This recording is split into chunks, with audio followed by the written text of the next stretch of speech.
3기 신도시하고 지금 나온 3차 신규택지를 한번 비교를 한번 해보자라는 거죠. 예, 그 다음에 이렇게 이제 앞으로 이제 공급량이 많아지면 과연 또 시장에 미칠 파장이 어떻게 되냐 정리를 한번 해보는 시간을 갖도록 하겠습니다.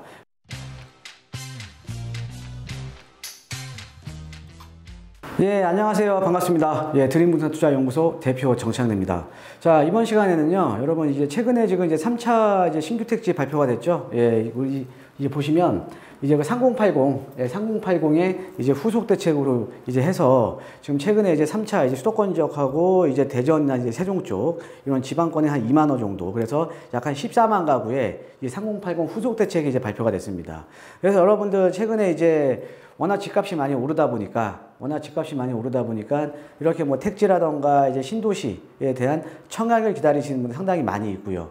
예, 그 다음에 이렇게 이제 앞으로 이제 공급량이 많아지면 과연 또 시장에 미칠 파장이 어떻게 되냐 이렇게 또 이제 걱정하시는 우리 또 이제 주택을 가지신 분도 많이 있으실 거고, 그래서 오늘 한번 정리를 한번 해보는 시간을 갖도록 하겠습니다. 그래서 3차 신규택지 이번에 국토부에서 발표한 자료를 보면요, 총 한 14만 가구가 이번에 지금 발표가 되는 겁니다. 14만 가구가. 그래서 14만 가구가 이제 발표가 되는 건데, 지금 이제 신도시 규모 쪽으로는 이제 의왕 쪽, 그 다음에 화성 진안 쪽에, 그 다음에 이제 중규모 택지는 인천 9월이랑 화성 봉담, 그 다음에 소규모 택지 같은 경우는 아무래도 좀 서울 접근성이 좀 나쁘지 않아요. 남양주 진건, 여기 지금 왕숙 신도시 아래쪽에 있죠. 그 다음에 구리 교문동, 그 다음에 양주 장흥. 그래서 여기가 한 12만 가구 정도가 이제 공급이 되고요. 자, 그 다음에 이제 이 대전, 세종, 조치원에서 한 2만 가구 정도가 공급이 됩니다. 그래서 새롭게 14만 가구의 택지와 신도시를 공급을 하겠다라는 게 이번 3차 신규 택지 발표에 대한 내용입니다. 그래서 한번 보면 이제 전체적으로 이제 지도를 보면 여기 지금 이제 서울시거든요. 예, 서울시인데 이제 여기 인천 9월, 그 다음에 의왕, 금포, 안산, 화성, 봉담, 화성, 진안, 그 다음에 서울과의 접근성이 좋은 지역에 장흥, 교문, 남양주, 진건 이런 식으로 해서 지금 이제 공급이 되는 거죠. 자, 그런데 이제 지도상으로 보셨듯이 약간 틀려진 게 우리가 기존에 우리가 3기 신도시 발표한 입지에 비해서 상당히 좀 떨어져 있죠. 그렇죠? 입지에 비해서 서울에서 약간 좀 많이 떨어져 있잖아요. 그죠? 그러니까 서울과의 접근성이 좀 상대적으로 좀 떨어지는 지역들이 대부분입니다. 자, 그래서 하나하나 한번 살펴보겠습니다. 자, 지금 이제 의왕, 군포, 안산 쪽을 한번 살펴보면 이쪽 같은 경우는 지금 이제 신도시급으로 이제 공급이 되는 거죠. 예, 신도시급으로 이제 공급이 돼서 위치를 보면은 지금 이제 반월역과 의왕역 사이에, 여기에 지금 영동고속도로가 지나가고요. 요 사이에 이렇게 이제 공급이 되는 겁니다. 그래서 지금 이제 개발 구상 안을 놓고 보면 수도권 서남부 쪽에 사람과 자연, 일자리가 상생 발전하는 통합형 도시를 조성하겠다. 그러니까 즉 자족 기능을 그러니까 이 안에 좀 자족 기능을 좀 집어넣겠다라는 좀 내용이죠. 자, 그래서 지금 이제 아까 그 의왕 쪽에 있는 신도시 같은 경우에는 서울시 경계에서 약 한 12km 남쪽에 위치를 해 있고요. 그래서 1호선 의왕역부터 4호선 반환역을 아우르는 지역이다. 예, 그래서 개발 구상안은 지금 수도권 서남부의 거점 도시로서의 의왕, 금포, 안산동의 발전을 견인하는 선안권 자족 도시로 조성을 하겠다라는 겁니다. 자, 그래서 이 신도시 내에는 이제 BRT를 도입해서 복합 환승센터 설치 등을 기반으로 도시 자원의 특화 사업 유치, 일자리 창출입니다. 자, 그 다음에 이제 약 한 180만 제곱미터, 예, 그러니까는 이 규모에, 그러니까 전체 면적의 약 한 30% 정도로 나와 있는데 이 정도의 규모의 공원과 녹지를 좀 확보를 하겠다라는 내용입니다. 이 교통대책에 보면 여기가 지금 말씀드린 금방 3기 신도시인데 의왕역과 이 반월역 사이로 이렇게 들어가죠. 그래서 최근에 또 이제 여기 나오면서 지금 이제 다음 장 넘어가시면 GTX 얘기도 나오죠. 예, GTX 얘기. 아까 의왕역하고 반월역 있었잖아요. 그래서 GTX 시위 노선을 좀 연결을 하겠다라는 내용이 들어가 있습니다. 자, 요게 지금 이제 의왕 쪽이고요. 그 다음에 이제 화성, 진안 쪽 한번 보죠. 이제 신도시 중에 하나인 화성 진안 쪽을 보면 화성 진안 같은 경우도 약 규모는 한 2만 9천 가구가 되고요. 또 이제 역시나 아까 마찬가지로 아무래도 신도시급으로 개발이 되니까 자족 도시를 만들어 주겠다라는 내용이 들어가 있습니다. 자, 지금 여기거든요. 지금 여기. 이쪽인데 지금 여기 보시면 이제 GTX-A 동탄역에서 환승이 가능한 교통 여건이 양호하다. 그래서 여기까지 뭐 BRT를 설치를 하거나 이래서 동탄역에 이제 GTX가 지나가잖아요. 그러니까 여기 이렇게 서울과의 접근성을 좀 높여주겠다. 라는 내용입니다. 자, 여기 이쪽을 보면요. 지금 이쪽을 보면 여기 지금 말씀드린 요쪽인데, 자, 그럼 여기가 지금 이제 동탄 1기 신도시, 2기 신도시가 있잖아요. 그렇죠? 그러니까 지금 남부권으로 해서 이 경부고속도로 축으로 해서 분당, 판교, 그렇죠? 분당, 판교 지금 동탄까지 쭉 내려오는 거죠. 그래서 이번에 발표한 지금 내용들을 보면 아무래도 지금 서울에서 북쪽보다는 남부 쪽으로 많이 지금 택지가 많이 지금 공급이 되고 있다라고 좀 이해를 하시면 될 것 같습니다, 여러분들. 그 다음에 이제 인천 9월지구는 자, 남동구 9월동, 남촌동, 수산동, 연수구 선악동, 미추홀구, 강동. 여기가 근데 도심하고 좀 인접을 해 있어요. 그러니까 인천 구도심하고 좀 인접을 해 있거든요. 그래서 구도심과의 접근성이 나쁘지 않은 편입니다. 자, 그 다음에 여기 보시면은 이 지도상으로 보시면 여기가 GTX-B가 지나가는 인천시청역이거든요. 예, 여기까지도 좀 접근성은 좀 나쁘지는 않죠. 여기가 주변부가 다 구도심이에요. 주변부가 다 구도심입니다. 그래서 지금 이제 이 9월지구 같은 경우는 인천 중심 시가지와 인접해서 기반 시설들 입지 여건이 양호하겠죠? 그렇죠? 주변에 이제 구도심지가 있으니까. 그리고 인천 지하철 1호선 지구내를 관통하고 3km 인근의 GTX-B 예정역이죠. 인천 시청역이 위치하여 교통 여건이 우수하다. 그러니까는 지금 이제 9월지구 같은 경우도 입지는 그래도 나쁘지는 않습니다. 네, 나쁘지는 않다라고 이제 보시면 되겠고. 그 다음에 이제 화성 이제 봉담, 이게 이제 중교모 택지죠. 화성 봉담을 보면 17,000가구 정도가 이제 공급이 되고요. 자, 여기는 지금 입지 여건은 수원역에서 지금 5km 서쪽에 지금 위치를 한다. 예, 위치를 하고 있고요. 자, 그 다음에 이제 여기 같은 경우는 아까 봉담 2지구와 연계한 가로망 체계, 보행 노치층 등을 구축하여 통합적인 도시공간 체계를 구축을 하겠다라는 내용이 좀 담겨져 있습니다. 자, 그 다음에 이제 여기 이제 중소규모 택지를 보면 아까 제가 그 소규모 택지들이 입지가 좋다 그랬죠. 남양주 진건지구 같은 경우는 위에가 왕숙신도시고요. 아래가 다산신도시입니다. 그러니까 입지가 나쁘지 않죠. 지금 다산신도시 같은 경우는 딱 구리랑 인접해 있어서 서울과의 물리적인 접근성이 상대적으로 좋잖아요. 그죠? 자, 그 다음에 양주 장흥 같은 경우는 요 아래쪽이 여러분들 잘 아시는 게 삼성지구예요. 그러니까 삼성지구하고 좀 인접을 해 있다라는 거죠. 자, 구리 여기 이제 교문지구거든요. 교문 사거리 쪽에 요쪽에 이제 좀 소규모로 이제 한 2,000가구 정도를 좀 공급을 하겠다라는 거거든요. 얘 같은 경우도 여기 넘어가면은 바로 지금 이제 상봉동 쪽이잖아요. 그래서 서울과의 물리적인 접근성이 상당히 좋죠. 일 넘어오면 지금 이쪽이 지금 워커힐 아닙니까? 워커힐 쪽. 그렇죠? 예, 그래서 서울과의 접근성이 상당히 좋습니다.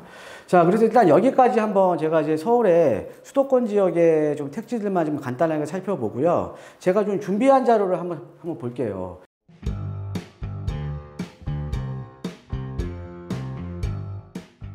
제가 지금 보여드린 자료는 여러분 좀 자세하게 알고 싶으시면 국토부 거기 그 문헌에 들어가시면 돼요. 예, 국토부에 들어가시면 이 자료 그대로 있거든요. 그거 한번 자세하게 살펴보시면 될 것 같고요. 자, 우리가 이제 3기 신도시 같은 경우는요. 기존에 우리가 지금 3기 신도시를 발표를 했잖아요. 3기 신도시하고 지금 나온 3차 신도택지를 한번 비교를 한번 해보자라는 거죠.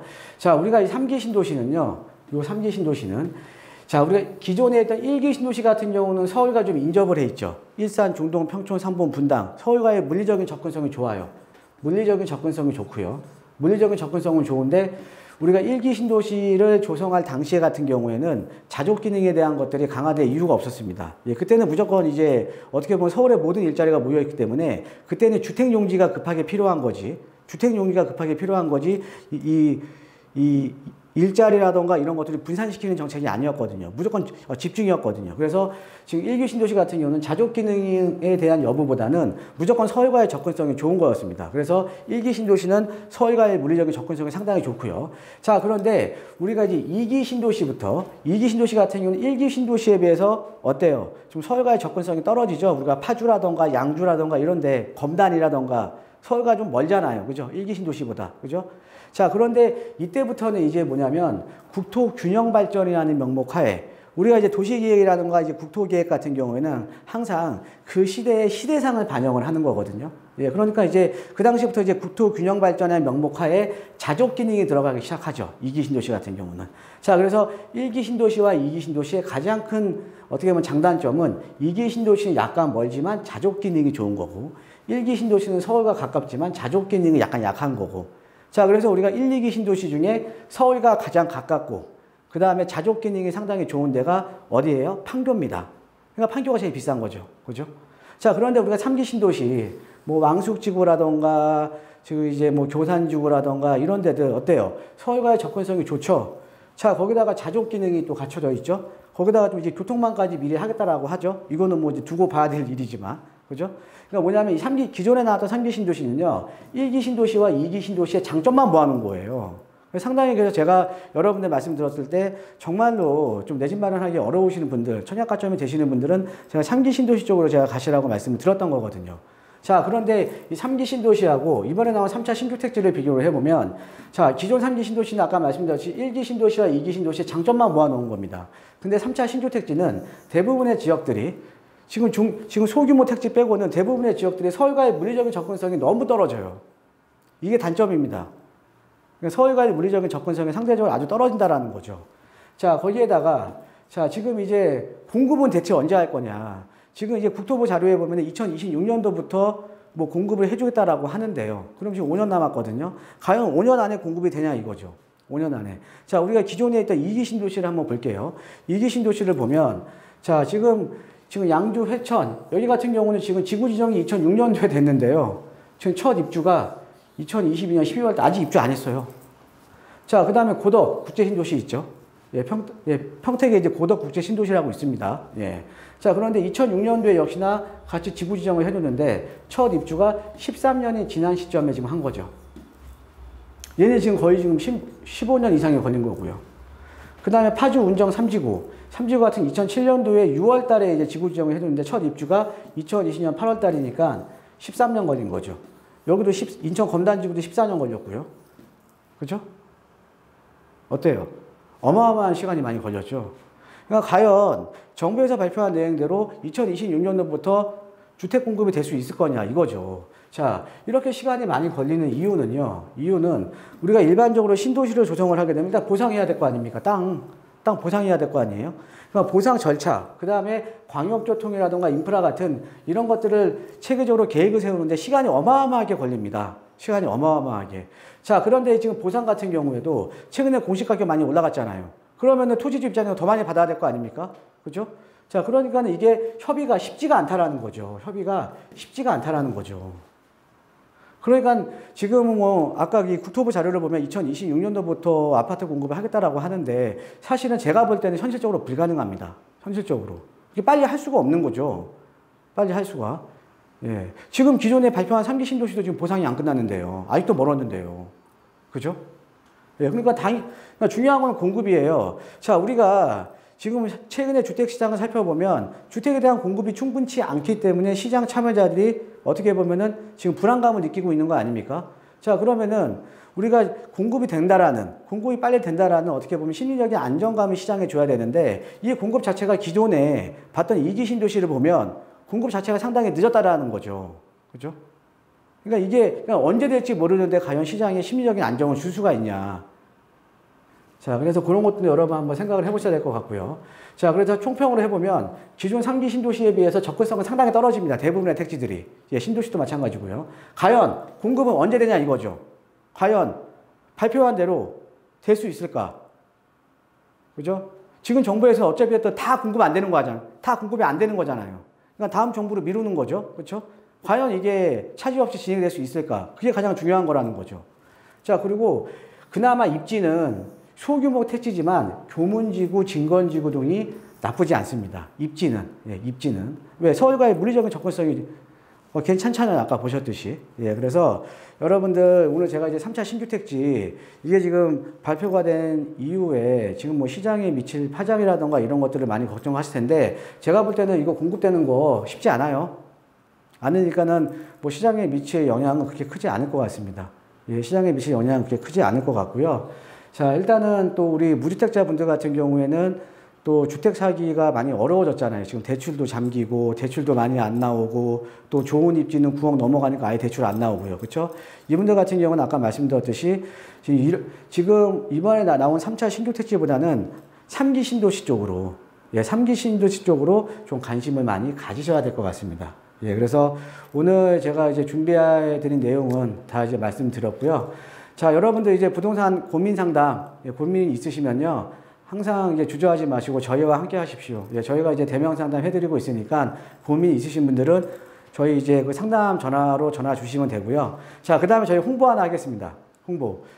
여러분들 저희가 이제 매주 수요일 8시에 그 라이브 방송 하고 있는 거 아시나요? 라이브 방송? 예. 제가 매주 수요일 8시에 라이브로 여러분들과 함께 만나서 이 부동산의 시장에 대한 소통의 장을 항상 열어놓고 있습니다. 그게 매주 수요일 오후 8시에 하고 있거든요. 수요일 오후 8시에.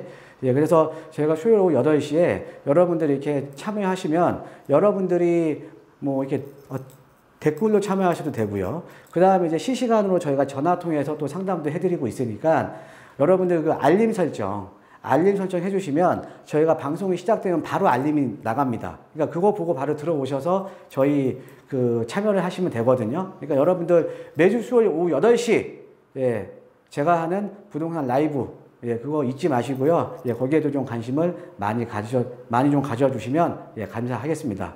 자, 오늘 강의는 여기까지 하겠습니다. 예, 좋은 하루 되십시오. 예, 감사합니다.